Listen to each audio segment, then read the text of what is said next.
naturally I got into a really frustrated state where it was like, why am I here? I don't need to be here. And, all these things of denial and just anger and, I guess primarily at yourself. And then, everyone else around you just feels that sort of wrath because you're like, why did I do this to get myself here?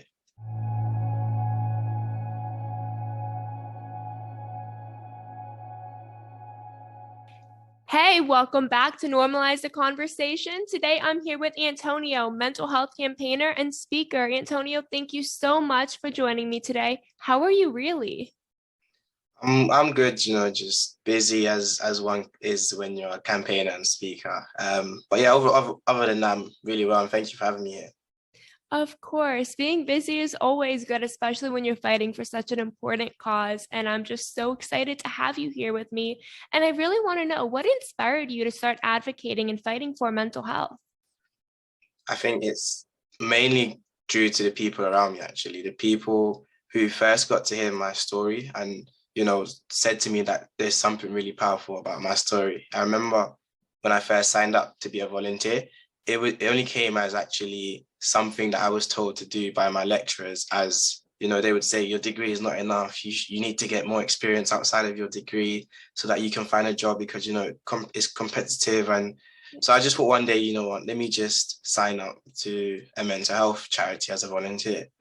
And from doing that, I told my story and, the people who heard my story, they were like, you've got a really powerful story and you should really follow through with this. And then from there, things just started building up. I signed up to another 9 charities, became a media volunteer, and it just kept going. That is absolutely amazing. And when you open up about your story to have all that support and people encouraging you is just incredible.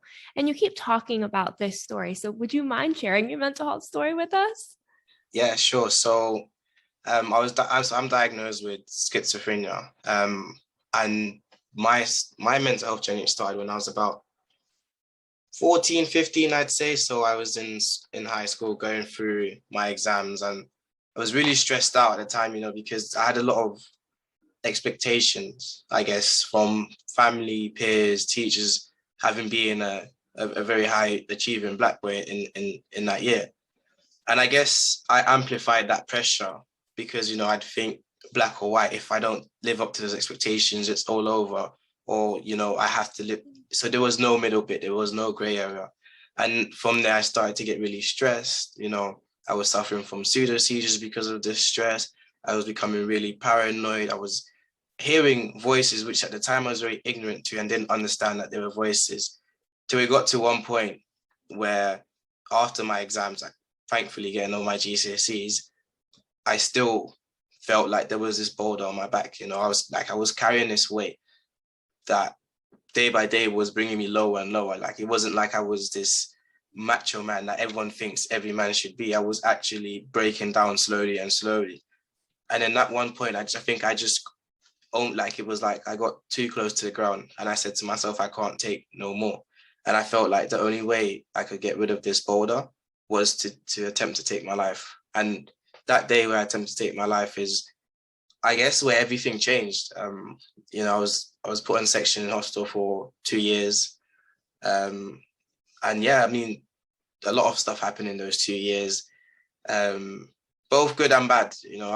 I learned a lot and I also lost a lot. But overall, coming out, that's where, I said to myself, look, not everyone, and from I've seen myself, not everyone makes it out the way I've made it out, coming out strong or, passionate about things needing to change.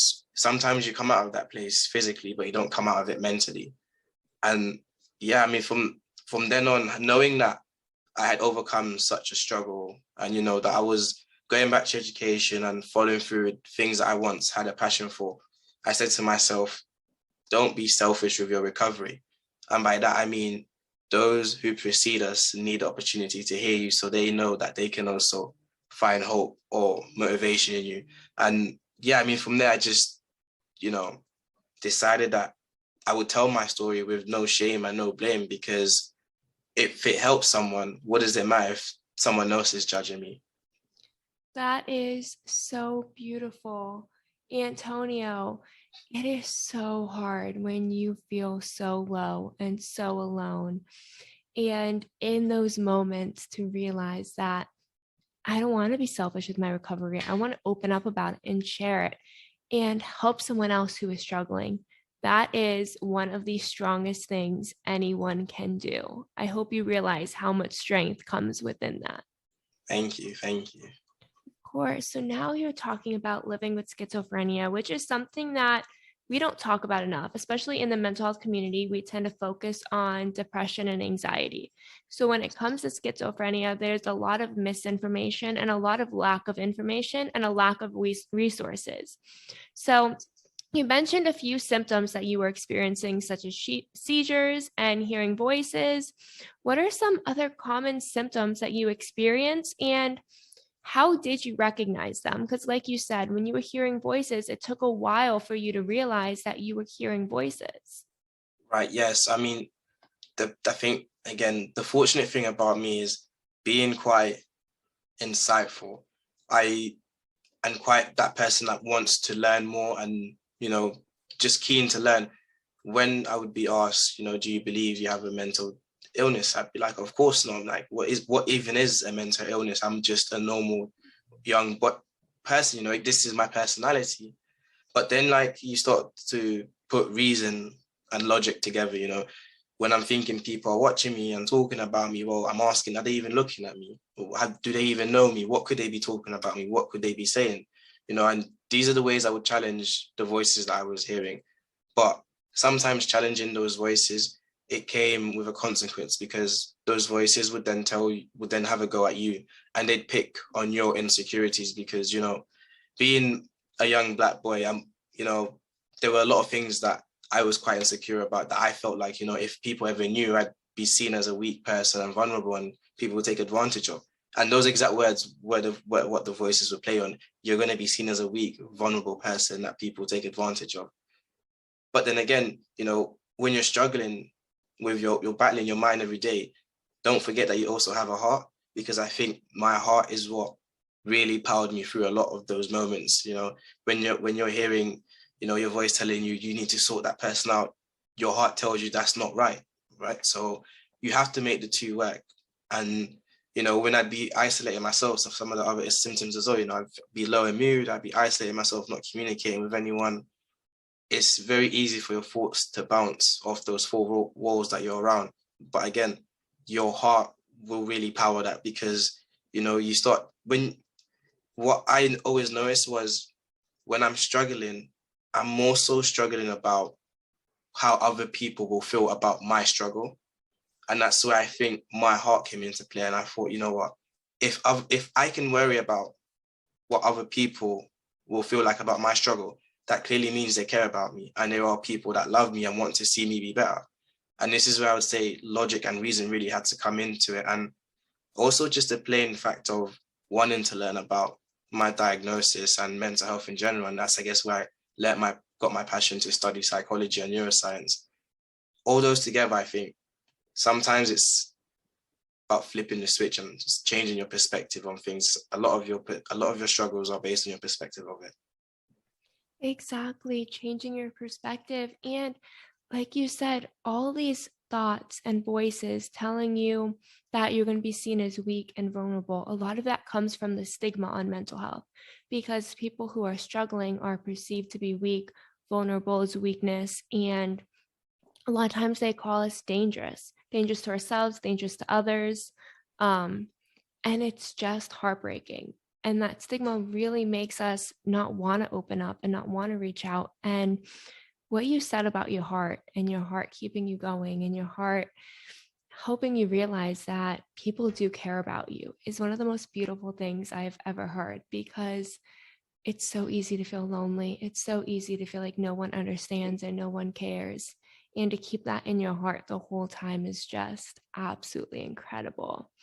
So you mentioned previously that you started experiencing these symptoms around the age of 14 in high school. How long did it take for you from experiencing those symptoms to getting an actual diagnosis of schizophrenia? I think it took actually being in hospital, because at 14, 15, it wasn't clear what was going on. So my mental health service, they would do lots of assessments, surveys, questionnaires, rifling through ADHD, bipolar, and all these diagnoses. I think only until, I actually recognized that I was hearing voices, because the one thing that's really hard is that, as everyone knows, to diagnose a mental illness, you can't, just do an X-ray or MRI or anything like that. Your output has to match your input. So however much you're sharing is however much, your psychiatrist can look at. So when they ask me about voices, I'd be like, no, I don't hear no voices. I just have these thoughts. So, they're not going to think down that path of schizophrenia. But again, that whole output matching your input, I think that's what sometimes made it longer to diagnose in my case. And also just not being in tune with my care as well. I'd always leave everything down to my psychiatrist or whoever was looking after my mental health, because it was just something I was ignorant to, something I didn't want the label of, something that I was ashamed of. So yeah, and I actually, the other day, I look back at all my mental health records, and that's when I found out the most information about my care. It wasn't just a straightforward diagnosis. I had stuff like transient psychosis, polymorphic, all these, clauses that I wasn't ever aware of. But once I became more in tune and wanting to accept and, understand myself, that's when I started to find out about all the diagnoses I went through, coming down to officially undifferentiated schizophrenia and emotional unstable personality disorder. Wow. So it sounds like your experience with getting the right diagnosis, and I'm assuming because you did say ADHD and bipolar disorder, and please correct me if I'm wrong, that you must have been put on different types of medications throughout the time as well. Yeah, That is that's so hard. I'm sorry, I didn't mean to interrupt you. You can. no worries. Yeah, no, that's correct. Yeah, the medication is probably one of the toughest parts of it all. I remember in the mental health hospital, I take morning pills, afternoon pills, and evening pills. And yeah, you're right. I mean, I did change between so many medications, sometimes because of side effects, but also, yeah, because sometimes it was the wrong one, or, and that's the thing about mental health. I think because of the lack of knowledge within it, or maybe it's the lack of knowledge, or maybe the lack of how much we share, that it becomes a thing that's more experimental until you find the right solution. Exactly. It is very experimental. And like you said before, there is no like scan that's going to tell you what's wrong. When you fall and you hurt your wrist, you can go get an x-ray, an MRI, and they can see what's wrong and they know how to fix it. It's very clear and straightforward. But when it comes to your mental health, there's not a scan that is telling them what's going on. So without looking at the brain, it's a guessing game. And schizophrenia is one of the most common mental illnesses to be misdiagnosed. And to go from different types of medications and different types of disorders, from ADHD to bipolar disorder, that is really difficult, because the wrong medications, like you said, side effects can cause adverse side effects that are very dangerous and that are not fair to us, because with the right diagnosis, your quality of life improves, and it took you so long to get the right treatment and right help that you needed. Right. Yeah. And that's, I think, one thing that people have always got to understand is, sometimes I'd have friends that would just be like, if you want to get better, you will get better. And, it's, to some degree, they are correct. It's like you do have to have that mentality that, you're going to find your way through it all, but it's not as easy and straightforward as you mentioned, like, with a physical illness or such. But I mean, the one thing that I always say to people is that patience that you're having will only build you to be something greater in the future. Exactly. And like you said, it's not black and white. It's not that simple and straightforward that if you want to feel better, you will get better. Because no matter how much effort you put into therapy, into taking your medication, into trying these coping mechanisms, when it's the wrong medication, the wrong diagnosis, the wrong treatment plan, no matter how much of yourself you put into it, it's still working against you. The system, the lack of understanding and awareness and ability to advocate for yourself is a huge part, which I'm going to touch on in a minute. But when the whole system is working against you, no matter how badly you want to move forward, it's really, really difficult. It's not just, I want to get better and I'm going to feel better. But one really, really interesting point that you brought up was about how you share and express yourself to the psychologist, to the psychiatrist, to the people who are trying to help you. And I think one of the most common issues is we don't know how to advocate for ourselves, because when we're younger and we start to tell people how we're feeling, a lot of times they invalidate us or they gaslight us. I mean, how often did you hear build a bridge and get over it? Or big girls don't cry, or boys don't cry. You're acting like a girl. There's all these different things and phrases that are so invalidating. So then why would you open up? And how do you know what to share and what people are telling you is all in your head? Right. Yeah. And, I think that again comes into, flipping the switch and, your perspective and your interpretation of things, because you're right there, there were a lot of moments where that would happen, or, maybe I'd take things away, which I didn't have to, and I think at the end of the day, some things that I've learned, a prime example, when we're talking about being judged isn't wrong, right? If you think of it like this only. So judging a book by its cover was a survival skill that we learned from a long time ago, because some communication wasn't as developed, so we had to judge a book by its cover to learn if there was a threat or a risk coming to us. It's almost as if you go to the library and you look at a book and you look at the cover and you say, oh, I don't think I'm going to like this. Where then the problem becomes is when you stop yourself from opening that first page to really find out if you like it or not, neglecting that whole opportunity from the cover that you've judged. Because as I said, we're going to judge, that's something that's inevitable. And I think we shouldn't run from that or try shy away from that. People are going to judge. It's more about, how do we change someone's judgment? That's what I think is the main thing. When we're talking about negative feelings and emotions, the aim isn't to get rid of negative feelings or emotions. Those have to be there. Sometimes they become useful, to recognize when something's not right or something's going wrong. But what we have to do is manage those negative feelings and emotions, how we react to them. The same way, how do we manage our judgment? How do we react to people's judgments? How do we get people to look at this cover? Okay, here's a young black boy. I don't want to give him an opportunity because he's a young black boy. But as soon as you hear me out, you're like, oh my God, I didn't know, and this and that and so on. Do you know what I mean? It's not, it's not always let's get rid of a system because the system doesn't work. Sometimes it's let's tweak a few things in the system, or let's change how, the procedure works or the protocol goes on.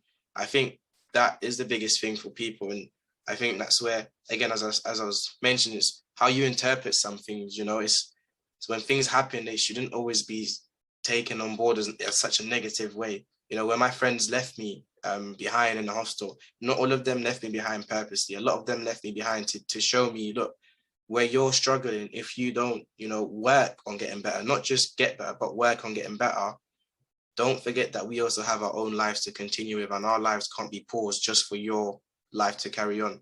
So these are the things where you have to switch how you interpret them and how you look at them, and use them for motivation, use them to better yourself, and use them to inspire. Exactly. Perspective is key, and learning how to change your perspective. Like you said, the system might not need to be demolished and rebuilt, but tweaks. And understanding that sometimes people step away, not because they don't love us or don't care about us, but because they have lives too, and they have things going on, and they can't be everything for you. And that's a really hard lesson to learn, but a really important perspective shift. And shifting our mindsets can be huge and crucial to coping with our mental illness and being able to overcome the struggle that is impairing our lives. So, can you tell me a little bit more about your current mental health treatment? Now that you have the proper diagnosis and the proper support, what does treatment look like for you? At the moment, so I think, well, at that time when I actually received my actual diagnosis, it was first, it's better to understand that this is actually what's going on with you. So you kind of start to move away from the frustration of, you don't know what's going on, I don't know what's going on, nothing will ever get better. Now you actually understand that this is what it is. It's almost like, especially with having started at 15 to now 23, I've learned so much. So it's like I now know what's good for me. I know what doesn't work for me, so I won't be put into like group therapies, because I know everyone will know I don't have a great response to group therapies. One-to-one therapies, cognitive behavioral therapy, having a key worker, someone that I can go to directly rather than having to find different people and chase up different people. All these things, and just the resources as well. I think a lot of my ability to change my mindset comes from the resources that I've built and gained, and the support bubble that I've had around me. So in a nutshell, for me, it's more just, I can recognize when a trigger is coming. I can recognize, how bad I'm feeling. So, sometimes you'll get asked on a scale of 1 to 10, how bad are you feeling? And you'll just give a random number closest to 5 because it feels like the most even to you, or, closest to whatever that you might feel, but it might not be. As I could pretty much pinpoint, okay, I'm feeling a 7. Why am I feeling a 7? Why am I 3 away from a 10? Or, why am I feeling like 2? Why am I 1 away from 1? It's really being in tune, as I said, with your mental illness and, understanding everything around your diagnosis. I go through my care plan sometimes. I go through, like I said, the resources that I've gained, looking at catastrophic thinking, and all these things, just, all of it, I think, for me, worked because of the knowledge I gained about it. And I think, again, we can't take away from knowledge is power, because when you know better, that's when you can do better. When you don't, you become like confused and not knowing where to go. And yeah, I think, and it just like, to me, like any decision I make, right or wrong, I always think, okay, so what did I miss out in taking this decision? If I take a right turn, all I've missed out is on the left turn, I can still come back around. Or if I can just carry on and see where that road takes me, as long as I know whatever, speed bump hits me or red light or whatever, I can still carry on after. That's the main thing. That is the most amazing metaphor I have heard for mental health recovery, because it's so true. Sometimes you make a left turn and you should have made a right, but that doesn't mean you can't get back there. It might take a little longer. You might feel lost and confused for a bit, but you'll get there, and you can get there. And that is so important. Is recognizing that it's not impossible. And sometimes when we try something and it doesn't work, and we expect it's going to work, and we think we're going in the right direction and we're not, we start to feel so defeated and so hopeless and like we're never going to get better. But you can get better. You will get better, because everyone's different, and it takes us our own journeys.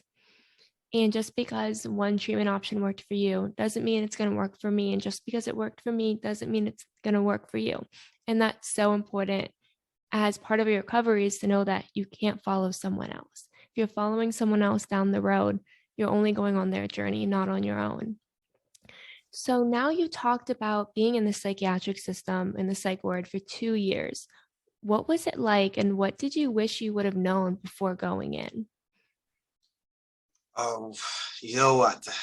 Okay, so there were stages to it. When you first get into the psych ward, you think, okay, you know what, time will pass, let me just stay in my room. And at one point someone will come in and be like, okay, you're ready to go. But then you realize the psych ward doesn't work like a jail or prison. You don't have an official release date. That release date only comes with progress and someone's opinion that you are ready to come out into reality. So, after I realized that staying in my room and, not engaging wasn't going to work, naturally I got into a really frustrated state where it was like, why am I here? I don't need to be here. And, you know, all these things of denial and just anger and, you know, I guess primarily at yourself, and then, you know, everyone else around you just feels that sort of wrath because you're like, why did I do this to get myself here? And then you realize that, you know, that as well wasn't going to help you any further because it's not showing or any indications or signs of recovery or improving. Till then, eventually, you know what, you've been there so long that you know the ins and outs, you know how things work, you know the timings, you know everything about the routine, and then you just learn to engage. You learn that, you know, I actually do want to get better, and I'm actually only gonna get out of it when I do decide to get better, and that's why I'm here longer, because I haven't decided, I haven't come to terms that I want to get better. I've just stuck in this denial, ignorance mindset, or, you know, hopeless mindset that, you know, it is what it is, but it's not always what it is. Sometimes you can make it what it is. And that's where I just really came around to, you know, I cooperate with medication, I cooperate with therapies, I cooperate with, you know, not just for cooperating, but because if this is what's going to get me better, then I will get a release date. And eventually I did. And, you know, I think something that I wish I'd known, I guess, was that last mindset that I developed, you know, knowing that, you know what, this is that you're only here, you're actually only here, you know, whatever way I might get mistreated in some occasions, or however way I might take in someone's, you know, words of you will never leave until I decide you're leaving. That's not what I should be focusing on. You know, it's very easy to focus on something negative and forget what the positive that's going around, or, you know, very easy to focus on the lack of something rather than the abundance of something. So I wish I had that. I wish I knew about that last mindset I developed from the beginning, because maybe that would have made my time shorter. But then I also think to myself sometimes, I don't want to put myself in that mindset of, I wish this had happened this way, I wish this had happened that way, because I think everything happened specifically for a reason, for me to be where I am today with the resilience and the work that I am doing. And, you know, those 2 years, maybe those 2 years is what I needed to learn as much as I know now. Exactly. And wow, just wow. I love your perspective on everything, because a lot of times when you're talking about mental health and your recovery and being in a psych ward, we see all the bad things. We point out everything that went wrong, and we don't point out the mindset shift. And when you decide to start engaging, maybe the group therapy sessions inside the psych ward didn't work for you, but you wouldn't know that if you didn't try. You wouldn't know what coping skills, what resources, what treatment options work for you unless you try, unless you put in the effort. So just because it didn't work doesn't have to be a negative thing. It can be positive because you learned something and got one step further along your recovery. Thank you so much for that beautiful share. No worries. And yeah, I think, you know, as I was mentioning before, I think that time I use it effectively now, in a sense that, you know, I recognize that I will have bad days. You know, not every day is perfect, and you've got to come to terms with that. Not every day is perfect. Not every day, you know, we're gonna be smiling, but that's okay. And where it's better is knowing that that's okay means that you will come back from it, because, you know, I might have a bad morning, but there's 24 hours in a day, so level it out. The rest of the day is still mine for the making.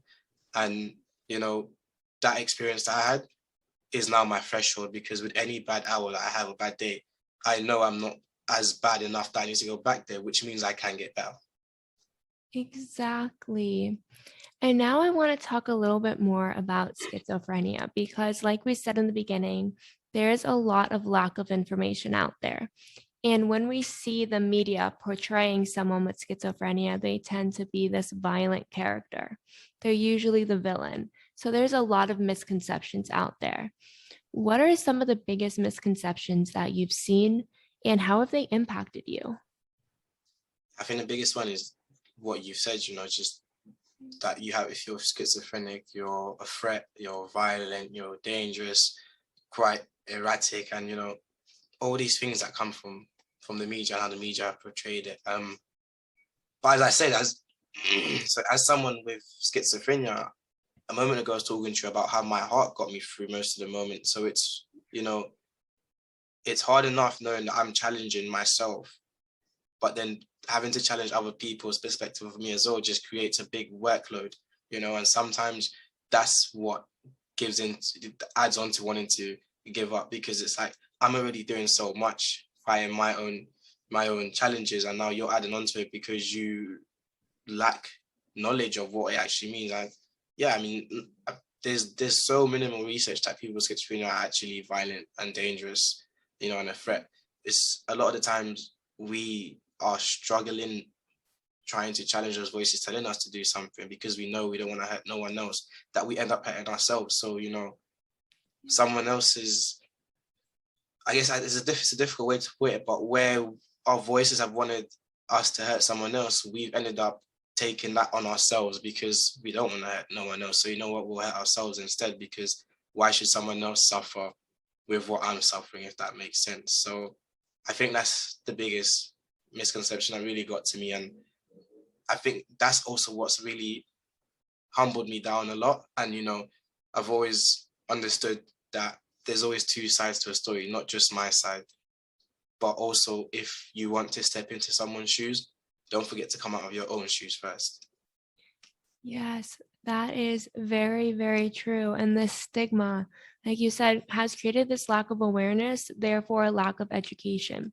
So when we see the media portray someone a certain way, then we just group everyone together and we assume that everyone living with schizophrenia, everyone living with a mental illness in general is dangerous, is a threat, and we need to avoid them. And if we find someone or meet someone who is living with a mental illness, we need to stay away from them because it could be dangerous to us. It could bring us down.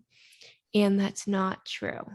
But the stigma, the lack of education, the lack of awareness is leading to this, which is making it so much lonelier.